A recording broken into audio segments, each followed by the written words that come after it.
Ball State Sports Link's Third Down Chirp is delivered by Papa John's. Better ingredients, better pizza. Visit papajohns.com today for more info.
And welcome back to another great episode of Third Down Chirp, delivered by Papa John's. I'm your host, Luke Martin, alongside Zach Hughes, Tyler Bradfield.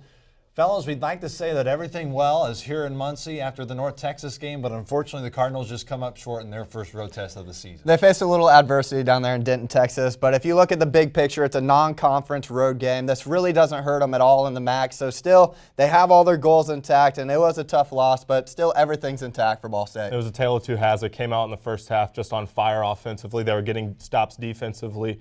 But like you said, it's not that detrimental to them. It's a non-conference loss on the road. It was a good test for them, though. Let's go ahead and talk about that test with the North Texas Mean Green by going through our opening drive with our three headlines that came from that game. Zach, what stood out to you about the North Texas game? Well, one of you will touch on the turnovers, which I think was a huge deal, but they still had a chance to win the game, you guys. They led 27-20 at half.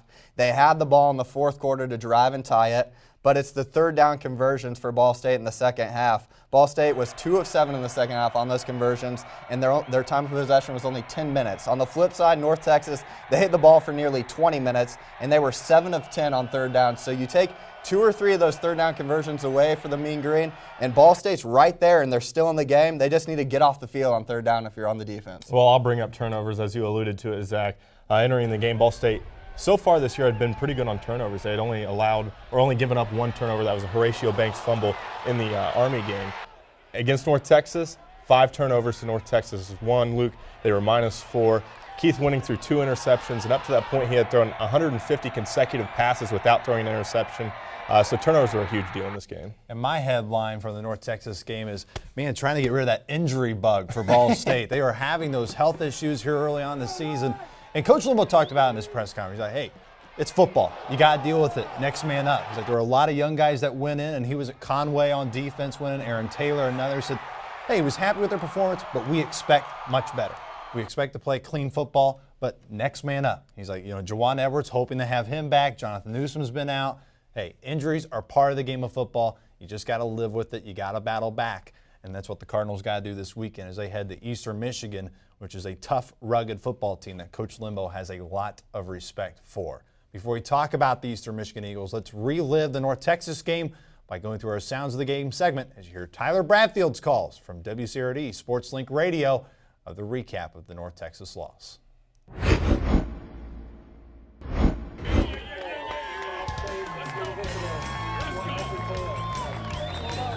Ball State threatening to score on their opening drive. Winning will take the snap. He sets up, he looks, he drops back, he has good protection, he throws to the right side of the end zone, and it's Willie Snead into the end zone for a Ball State touchdown. All right, Winning takes the snap, hands off Horatio left side to the 25-30. Horatio down the far sideline to the 45-50. Look at him go to the 30 of North Texas down to the 20. No one's going to catch him, and he's into the end zone. It's a touchdown for Ball State. Horatio Banks making it 77 yards out, and he scores for the Ball State Cardinals. High formation for North Texas. They start deep in their own 5-yard line. Fumble as Antonio Jimerson lost it in the backfield. It's picked up by Brian Jones. Turnover, and Ball State results in a touchdown off defense. And we'll see the offense this half. Winning back to pass. He's under pressure. He throws to the end zone. Willie Snead has it into the end zone. Touchdown, Ball State. Thompson from the gun in the green jerseys takes the low snap, back to pass, pocket collapsing. Now he has good protection. He throws to the end zone, and wide open is Deron Chancellor. They're at the 26. Here's Thompson back to pass. Thompson's going to step up. He's going to run with himself. He's got it to the 20, to the 15, to the 10. He's at the 5. He's going to score for North Texas as he takes it all the way to the goal line. And North Texas is going to get a win over the Ball State Cardinals. It's their first 2-0 start at home since 2003 and their best regular season start since 1994.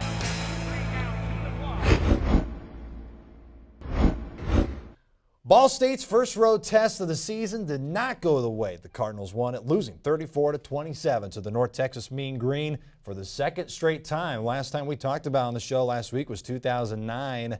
Coach Limbo rehashed his thoughts and looked back on the North Texas game at his weekly press conference earlier this week on Tuesday.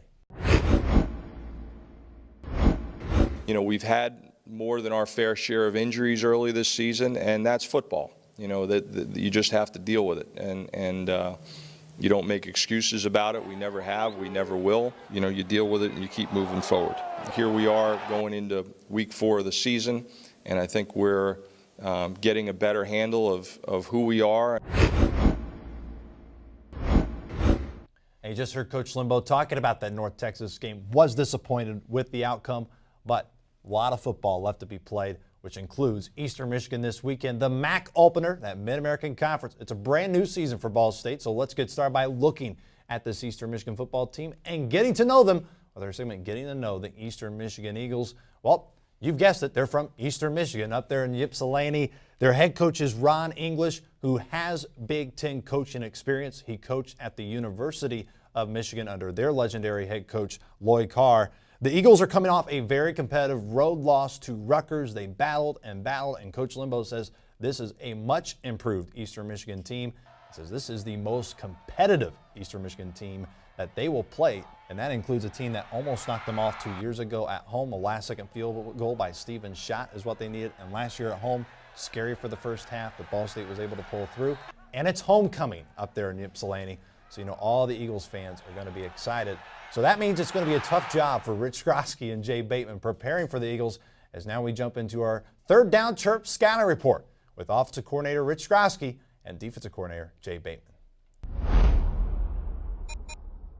I think first and foremost the pressure. You know, I don't know statistically where they're at in the country, but I think they're in the top 10 in sacks right now. I know they're leading the MAC in sacks, so the biggest thing is, you know, we got to be able to protect the quarterback.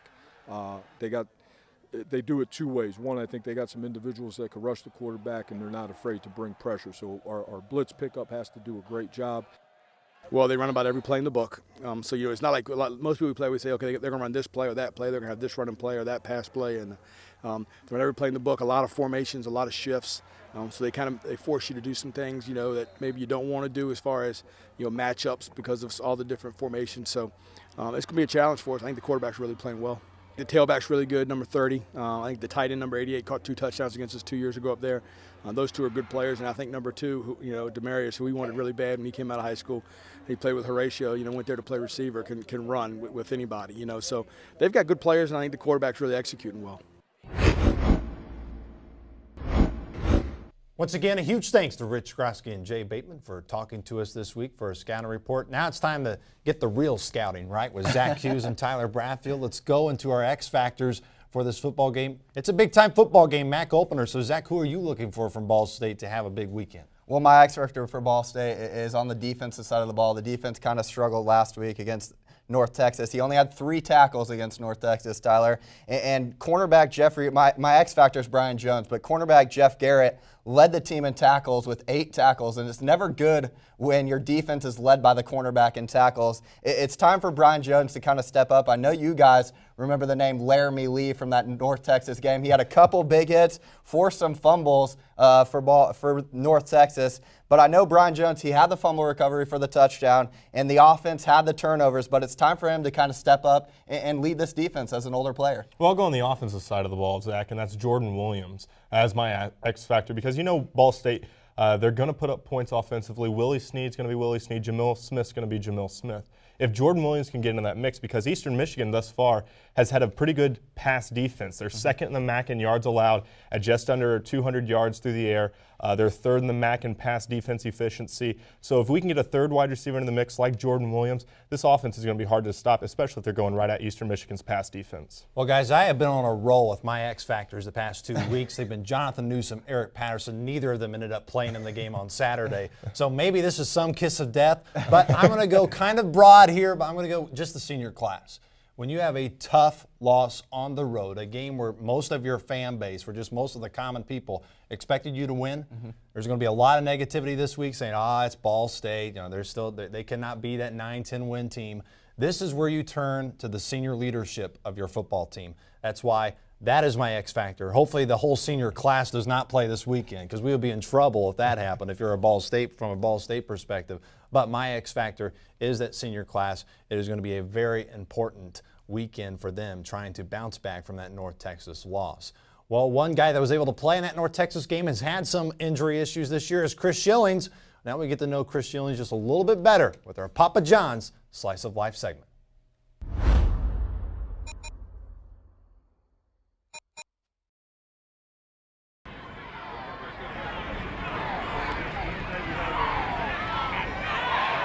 My name is Chris Schillings.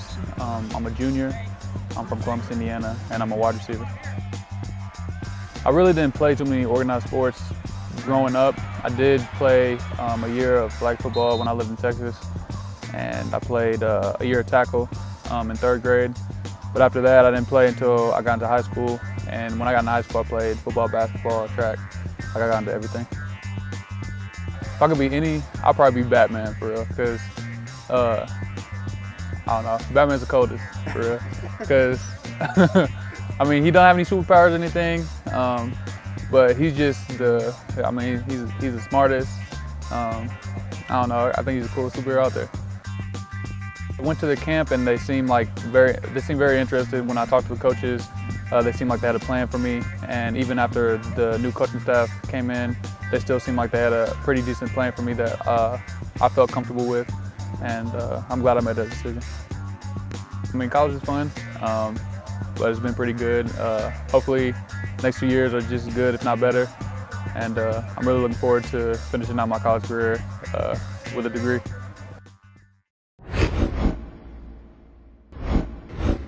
Huge thanks to Chris Schillings for allowing us to get a slice of his life with the Papa John's segment here on Third Down Chirp. Well, now it's time. Everyone looks forward to this segment.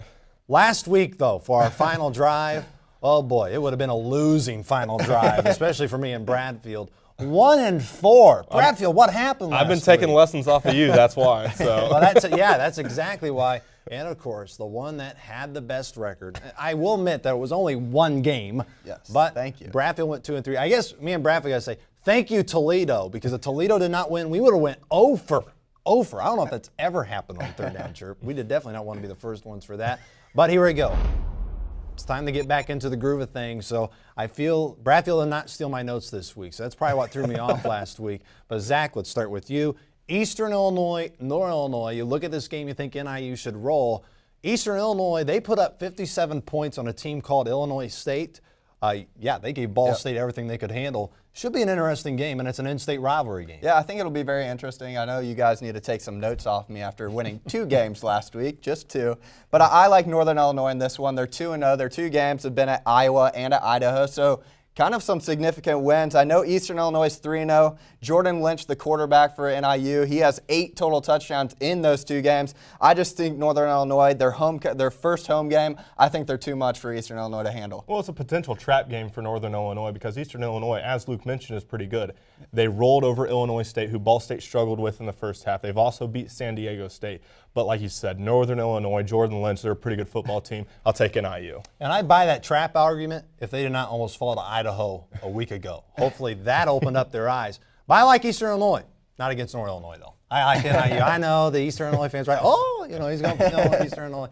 I'm going NIU. The Huskies pull out the win. Kent State at Penn State. The Golden Flashes, rough go around in Baton Rouge playing LSU, which who doesn't have a rough time down there in Louisiana. But they go and play Penn State, who's also coming off a tough loss against UCF. Yeah, Penn State lost a heartbreaker against UCF, and I know Ball State know that UCF team from the the bowl game against Ball State, but I like Penn State in this one. The Flashes are really struggling. They've only averaged 17 points per game. I like Penn State at home. I like Penn State at home too, coming off that loss against UCF. They're 2-1. I think they get back on track this week with a win. I think the Nittany Lions as well, they won't drop 2 straight home games, especially under Bill O'Brien. All right, Louisiana Lafayette going to Akron. How about the Zips? Almost had the biggest win in school history, knocking off Michigan. They came that close, but close doesn't count. Now they got a really good Ragin' Cajun football team coming into Akron, Ohio. Who do you have, Zach? Well, I think Akron's going to be riding that high of almost beating Michigan in the Big House, and I'm going to go with the upset. I like Louisiana Lafayette in this one. They scored 70 points last week. I like them on the road as my upset of the week. Louisiana Lafayette, they're a very good football team. Akron is going to be coming in off that high. I don't know how long that high will carry them, but I've got Louisiana Lafayette as well, Zach.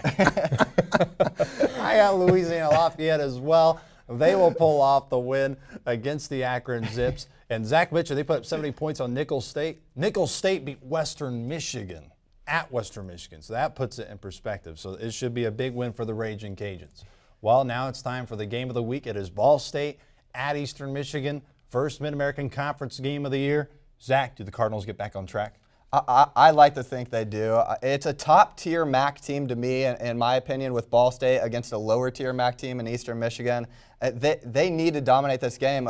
Going into the season, a lot of people thought that Ball State could contend for a MAC championship. Well, if they're going to do it, they need to beat Eastern Michigan well because they're a lower-tier MAC team. I like Ball State in this one. 45-21 is my final score. Well, Ball State has to get off to a good start in MAC play, and that's by getting off to a good start is a win. They dropped their first road game last week at North Texas. They get the win against Eastern Michigan, in my opinion. I've got 39-17. For me, this is going to be a tough game. Ron English, he's now the defensive coordinator, so he's back in a familiar spot for him there at Eastern Michigan. It's made a huge impact so far. This is going to be a really close game. Ball State is always like this in the Mid-American Conference. It's going to be 28-24 in that fourth quarter. Ball State adds a late touchdown, and they will win it 35-24. I'm not just giving you a score. I'm just saying how the game's going to go. How it's going to go. Yeah. How it's going to go, which, after a 1-4 week, that's a lot of credibility for that one. Well, that's going to wrap it up here on the final drive and for their Down Chirp this week. Once again, a huge thanks to our producers, Drew Adamson and Alex Seitz. They do a great job putting this show together. But before we go, hey, remember, you can look at us on Facebook for all the updates in Ball State sports. Just search Ball State Sports Link. And we're also on Twitter at Third Down Chirp and at BSU Sports Link for all the updates with Ball State football and the rest of Ball State athletics. For the great Zach Hughes, Tyler Bradfield, I'm Luke Martin saying so long, and we'll talk to you next week.